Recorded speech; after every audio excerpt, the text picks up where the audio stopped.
Okay, so Keir Starmer this morning has announced a crackdown, various new measures that he's going to bring in to sort of curb the 700,000 net migration that we've seen up until, when would it have been? The year to June last year. We're going to see things like English tests. We're going to see things like a crackdown on recruitment of care workers. Essentially everything that Conservatives went on about for years as a means of cracking down. That's what they're going to do. You had Yvette Cooper yesterday on the Sunday shows talking about low-skilled migration. I don't know if any of you have ever worked in care. Christ. It's pretty high-skilled, I'd say. They're basically adopting a lot of the reform rhetoric, I suppose, in sort of a bid to counter the huge surge in the polls that we've seen and the number of councils that were picked up. What's interesting is Darren Jones, Chief Secretary to the Treasury, Friend of the podcast. He did the closing speech yesterday at Progressive Britain. He was talking about compassion for refugees and for migrants, which is fascinating. He would say that's their only point of difference to reform. Contrast that to what the Home Secretary, Yvette Cooper, was saying on the Sunday morning broadcast rounds. It's almost as if they're in two diametrically different parties. Okay. There's so much there that I want to talk about. I want to talk about Labour inconsistency. I want to talk about whether or not there's a vision and if their entire programme for government is just sort of defensively reacting to their political opponents. Shall we just dial into care for a second, though, and talk about the specifics of that? Because I think, look, there's a separation here, to my mind, between legal migration and refugees. I think with refugees, it's pretty clear cut that we have a responsibility to accept our fair share of the world's downtrodden, particularly given our government's taste for bombing and militarily intervening in the Middle East. Taste for blood. Yeah, taste for blood, which I'm getting myself actually with all these slugs that I'm taking down. I see how it happens. Your neighbour's George Bush. Yeah. Look, there are pros and there's trade-offs, right, to this. Do we think the appropriate way to staff the care sector, the NHS, any industry, is with foreign workers and bringing them into the country to staff those agencies? Absolutely, that's a valid position to hold. It's an equally valid position to say, no, do you know what? We don't want to staff these organisations with foreign workers. We want to staff them with British workers. For me, there are some pretty obvious consequences downstream of that, right? One is that wages are going to increase in that sector. You know, if you work in, let's say you're a young person in London and you're looking at what industry you're going to get into, and entry-level job, no qualifications required, starting out, I don't know, you look at like a Costa, you can get £13.60 as a barista in Costa. McDonald's is about 12 quid. And the care sector, for which there is quite a lot of training involved, a year-long apprenticeship, 12-week training course, the starting hourly rate is below both of those pay grades. In fact, it's roughly comparable to the McDonald's salary. So if you're a young person and you're going, do you know what, I could do this really hard work. Care is not glamorous. I'm sure anyone who has, elderly relatives or has someone they know that it requires care, it's hard work. Not to say that working in Costa or McDonald's isn't. But if you can earn the same flipping burgers, selling chips, and if you can earn more making coffees for someone, for me, it seems quite obvious that the wages in that sector are going to increase quite rapidly if you stop supplying workers who are prepared to accept a lower salary to do the job. And there's also the point of lack of growth as well, lack of salary growth. Yeah. It's like it can be about 5 pence over 3 years. Yeah.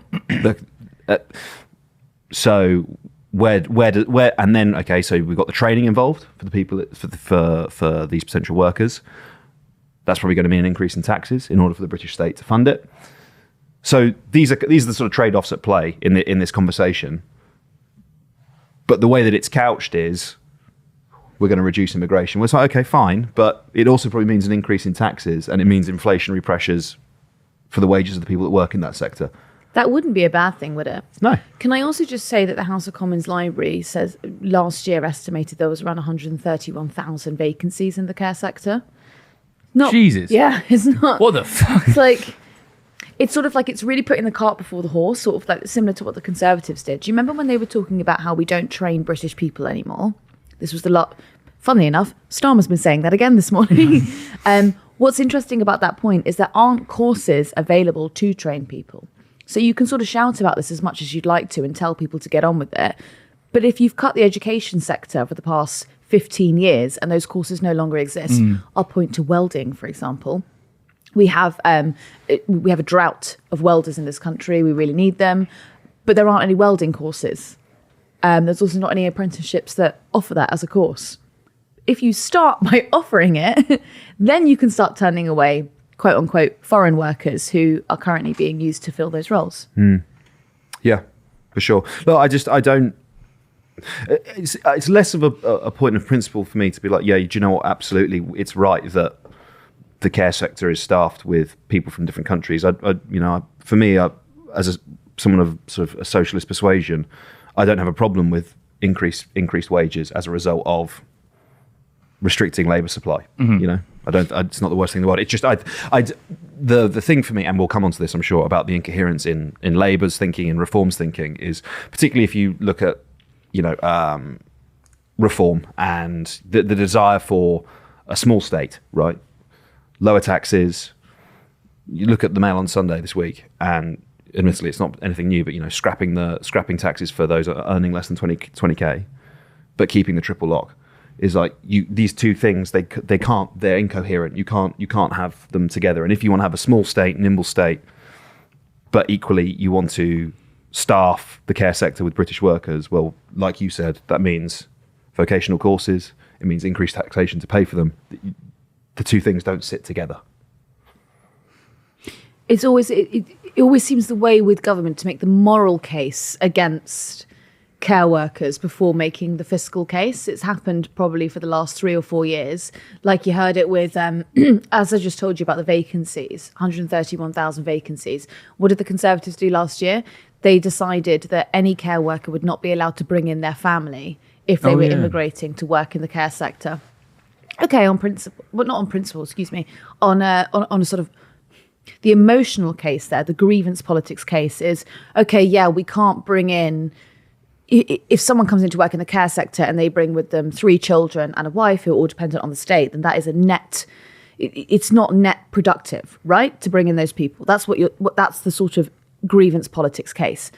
The other side of that is, if there's no one to fulfill that role, then Doris, or even actually someone younger, little Bobby, what's he going to do? Yep. If there's no one there to fulfill the role, do those people just languish and die? That's what I think is stunning with this. Is it, as you said, if it's putting cart before the horse, in that it's not that, like, they've been like, we have got this well-trained army of young care workers ready to deploy, ready to plug the gaps. Like, do you remember when COVID, when they expedited the graduation of medical students to because they're like, shit, medical emergency, we need qualified doctors, go. This is a bit of a care emergency, which is, I would say, if there's thousands and thousands of vacancies and we're just turning off the resources to plug them, I think it's. But then also those people, instead of ending up in care homes or having at-home care, they then block beds in the NHS. Yeah. It's sort of like it's a chain. Yeah. If you can't send someone home, if there's not a district nurse available or there isn't a carer, they're going to have to stay in possibly A&E. Jesus. Yeah, look, I mean, it's the care sector is kind of one of those political parties, leading politicians have been trying to grapple with this for a long old time. Dementia tax, Theresa May, Boris Johnson sort of committed to it and then didn't really come forward with anything, didn't he? Corbyn was big on calling for a national care service, and it's proper and appropriate, one, because it is a very serious situation. And by the way, I'm not sure sort of private equity is the answer. The ownership of a lot of the companies that provide the actual care, whether it's fostering children or otherwise. In fact, I'm pretty sure I've interviewed George Monbiot about this the last time he was here. We spoke about it a little bit. What's wrong with mixing private interests with healthcare? Said Wes Streeting. So we have an aging population. This is just a macro trend, right? We have an aging population. I think Bastani's next book is about this, and I heard him talking about it on the radio once upon a time, where he talks about like a snake. And if you imagine a snake eating a large animal, as it passes down the snake, like the sort of the swelling, right? That is the baby boomer generation in the demographic pyramid. There's this large cohort of people, and as they age and they move through the demographics, they move down sort of through, younger, middle age, elderly, and then now getting to that point, the tax base, the generational cohorts behind them are not large enough to fund the sort of the welfare, the benefits that we are currently sort of saying we're going to provide those people with, whether it's triple op pension, whether it's care, right? Not selling their assets in order to pay for their care. I reckon that would actually be a lot more popular. Well, this is, and it used to be. I mean, my elderly relatives that are in care, that is what's happened, right? They sold their houses to pay for their care, and then they end up living for a really long time. And there's actually now a slightly scary conversation of whether or not we're going to be able to continue to fund the care of one of my elderly relatives because they've got no money left. What are you going to do about that? Because it's genuinely sort of one of the and I think this is what Bastani's book is going to be about, is like definitional crisis. How do you address it? What are you going to do about it, particularly as birth rates decrease, etc. And one answer is, you import workers who are able to work in the industries where there are 130,000 job vacancies. Another is a pretty exacting tax regime. I don't think Labour, or certainly not Reform, are interested in either of those ideas. So, frank and serious conversation needed around this subject. How long planned do we think this paper was? And how knee-jerk a reaction do you think this is? Yes, Ed. Look, I think you can't just pull a white paper out of your Sorry arse. for the listener, Ollie had a stroke, a spasm of excitement. He got excited. Look, you can't just pull a white paper out of your arse. Obviously, you can decide when to release it. And this, for me, is the really interesting piece about the Labour Party right now. Is it gives to me the impression of sort of repeatedly and constantly defensively reacting to your political opponents, whether it is the left of the Labour Party, whether it is the Tories, although actually I think they're increasingly irrelevant now, Reform, the Greens, the Lib Dems, fucking SNP, and Plaid. Yeah. DUP, Sinn Féin. Lied, actually. I don't know if you've read our comments on Reddit. Rassemblement National. Yeah. Basically, any and every party, rather than just, and I think this is where you fall down if you don't actually have your own vision for government and you don't have an underpinning of ideas, you end up with relatively, I would say, incoherent proclaimers. So like one day, before I went away, Keir Starmer was telling us that globalisation is over. And then whilst I was away, free trade agreements signed with India, America. We love we love global free trade. Globalization is great. And actually, forgive, I'm not across the details. Were there relaxations within the Indian trade deal for visas for Indian workers? No, not quite. It was like a swap. So right, okay. It's like a. I'll find. Well, no, that's fine. It's just I was going to say in the context of like trying to limit immigration. Okay, double contribution convention. That's the thing that was getting everyone up in arms. It's because if they're already paying social security in India, they wouldn't have to pay national insurance here. Right. Which was sort of the visa relaxation that everyone was losing their shit over. Okay.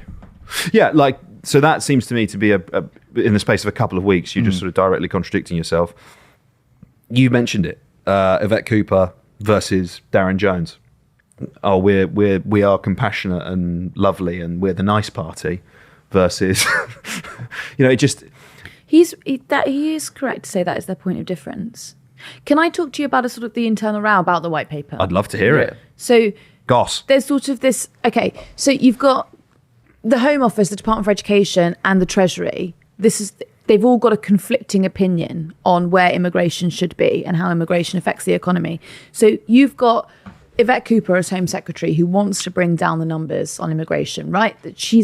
I would say that she sort of proved herself a little bit further centre-right than the rest of her party. She wants to bring the numbers down. That's her achievement.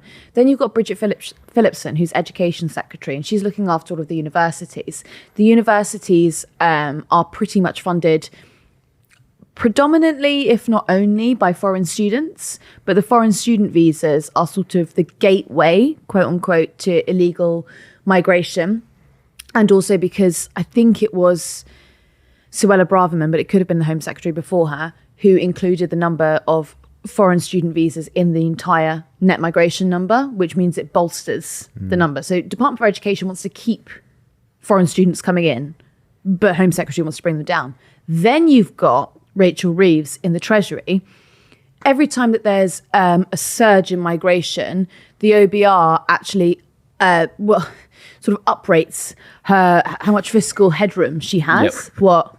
No, it's just I can see where you're going. It's like because Rachel Reeves wants more fiscal headroom. Yeah, she's like, no, Yvette, we must increase the immigration. It's like yes. it's so fucking stupid. And then there's funny. this also. So okay, so there's sort of triangle of argument going on, because then what the Home Office is then saying to the Treasury is actually, the OBR rules are sort of somewhat arbitrary. You are allowed to tell them as the Treasury that you're changing the terms of the fiscal rules. So you could actually tell the OBR, no, you've got to measure net migration. If it's higher, then I've actually got less fiscal headroom. And Reeves is like, I'm not fucking doing that. So do you see this sort of round? Yes. Yeah. Okay, I love it. Oh, are they falling out over it? Has there been some hostile briefing? Well, I would point you towards what I said to you about Darren Jones, and I'd point you to what he said about a sort of more moral case toward migration. And I would argue that possibly the man in the Treasury who's saying that there's a bit more fiscal rule when you're a bit more compassionate to... The fiscal rule.